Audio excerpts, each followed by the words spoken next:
pada waktu engagement, nextnya obviously harus di-convert. Ya, itu tujuannya kan, kalau sebagai brand cuma engagement aja ya, nggak bisnis harus make money ya Pak ya. Jadi ya ini convert nih penting nih kan. Jadi bagaimana mengubah dari transaksi ini menjadi relasi. Nah, relasi ini butuh engagement nih.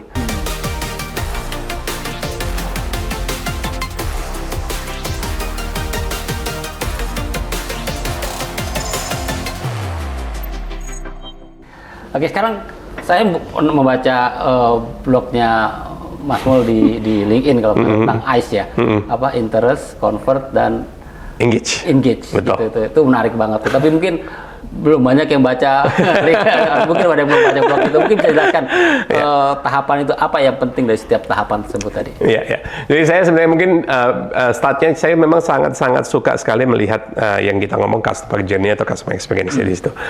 Filosofinya kalau kan sebenarnya panjang customer experience itu banyak, ada 5 atau 6 step. Jadi saya mencoba untuk mempersederhanakan untuk bisa saya bagi sharing yang lebih singkat lah. Makanya saya ngambil kata yang gampang diingat, ICE. ICE gitu. Jadi kenapa sih?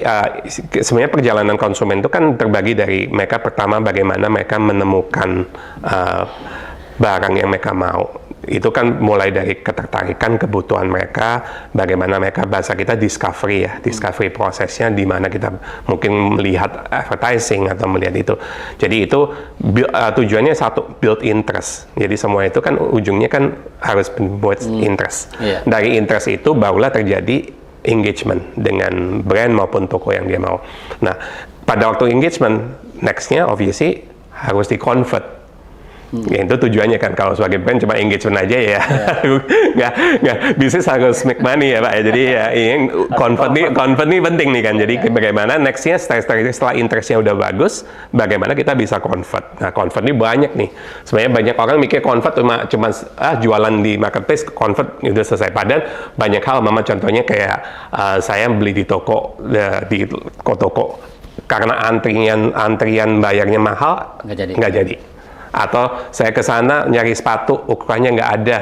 Oh, adanya meskipun ada di online, tapi saya harus repot pokoknya. Nah, saya pernah cerita di Malaysia, saya waktu pernah belanja di Singapura, saya mau beli barang di toko, dia bilang, oh saya ada barangnya di toko lain.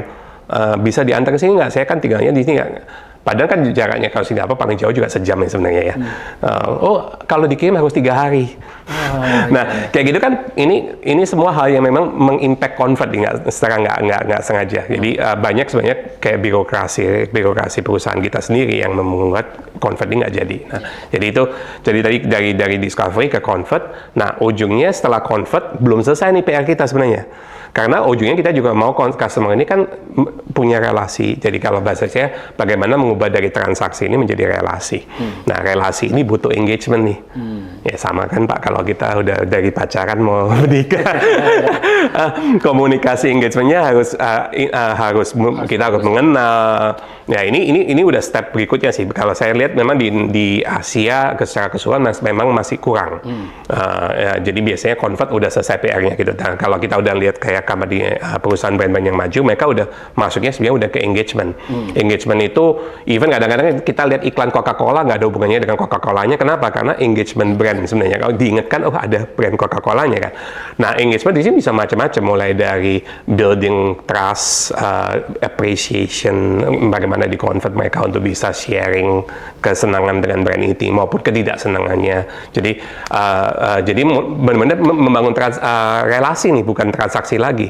Nah, obviously kalau relasinya bagus itu pasti translation-nya balik-balik lagi conversion lagi kan. Itu suatu perputaran yang udah pasti melingkar balik lagi aja. Jadi ini yang 3 hal ini akan terus berjalan. Discovery, convert, engagement, balik lagi. Di tahap-tahapan itu, di 3 tahapan tersebut, apakah ada rekomendasi ataupun saran dari Mas Mul? Nah, yang gampangnya gini, kalau discovery, kalau di zaman sekarang ya, itu yang paling penting ada di mana-mana, semuanya ada. Jangan mengotak-ngotakin kanal di mana untuk kita bisa ditemukan. Nah, ini yang memang sebagai brand juga challenge kan. Jadi kalian harus tahu audiensnya di mana. Kayak contohnya tiba-tiba 2 tahun terakhir TikTok jadi sangat kuat sekali nih. Ya, nah kalau mau nggak mau kan jadi harus ada di sana juga kan, karena Kalau nggak, kita nggak ditemukan. Nah, discovery ini biasanya memang harus sangat dynamic dan mengikutin audience, behavior audience-nya. Dan kalau paling bagus ya, be everywhere, kalau paling gampangnya ya. Nah, kalau conversion, nah ini conversion itu lebih ke arah, tadi yang saya bilang, coba identify hal-hal yang membuat perjalanan konsumen ini tersandung. Ya, ada bahasa omnichannel. Orang bilang omnichannel itu offline online, sebenarnya bukan itu. Omnichannel tujuannya itu bagaimana kita menghilangkan hambatan untuk konsumen ini beli. Kalau dia udah di toko beli ternyata hanya karena size yang nggak ada, jangan lost sale dong. Pakai online kanal untuk bantu, oh saya kirimkan ya Mbak sepatunya. Nah, kenapa nggak? Kan jadi nggak, dari sisi konsumen sebenarnya kan nggak ada perbedaan antara dia maunya kanal apa. Sebenarnya saya maunya kapan, barangnya cocok, saya maunya waktu lagi di mana, ya saya belinya di mana. Waktu saya ingatnya belinya malam, ya tolong make sure ada online-nya yang saya bisa beli. Kalau pas saya lagi di toko, ya make sure di toko itu saya juga bisa beli kan. Jadi itu yang hambatan-hambatan itu yang mau kita hilangkan dari conversion, itu yang penting di situ. Nah, kalau sudah engagement, nah engagement ini kuncinya lebih apresiatif kan sebenarnya ujungnya kan. Bagaimana kita appreciate dari transaksi ini, kita membangun sesuatu relasi, bagaimana service kita after sales juga harus dipentingkan. Konsumen kan bahasa kita zaman dulu kan selalu bilang, oh konsumen itu raja, kan customer is the king. Tapi kita nggak pernah benar-benar melayani customer sebagai king. Kebanyakan kita juga lupa. Nah, berarti kan banyak kan apa kita masih ingat waktu dia balik. Karena di toko dulu, zaman dulu orang masih, oh inget ya balik lagi, oh bapak kemarin beli ini ya. Oh, sekarang boro-boro, banyak-banyak nggak. Even kalau yang di online yang lebih parah lagi, udah online sebenarnya digital datanya udah ada, balik juga nggak dianggap sama gitu ya. Jadi kan nggak ada engagementnya kan itu di situ. Nah ini yang kalau di coachingnya di engagement lebih bagaimana personalization, customer itu bisa merasa bahwa oh saya benar-benar di care loh, ini saya beli ini mereka kembali lagi loh ke saya, dan saya juga timbal baliknya saya bisa senang berinteraksi dengan brand itu. Dan di setiap segmen ICE tadi itu peran teknologi akan menjadi sangat penting, terutama di zaman sekarang ya, karena kan kita mau scale up ya. Kalau zaman dulu kan semua dicatat di kertas dan segala macam masih bisa ya itu ya. Cuman kalau sekarang kanalnya segitu banyak, kalau kita nggak pakai teknologi untuk bisa membawa semua barang kita ke semua kanal, itu kan effortnya gede. Jadi memang di sini memang teknologi semuanya memudahkan.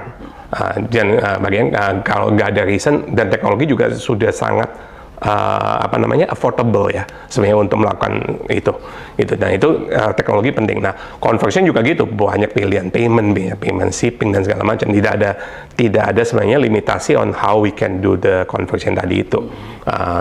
Kalau yang engagement lebih ke arah sekarang ya tadi data mining, understanding customer. Saya kalau bercanda sama beberapa retail, punya loyalty point, tapi loyalty point hanya untuk diskon aja, tetap nggak kenal siapa customer-nya, ya itu kan salah pakai teknologi ya.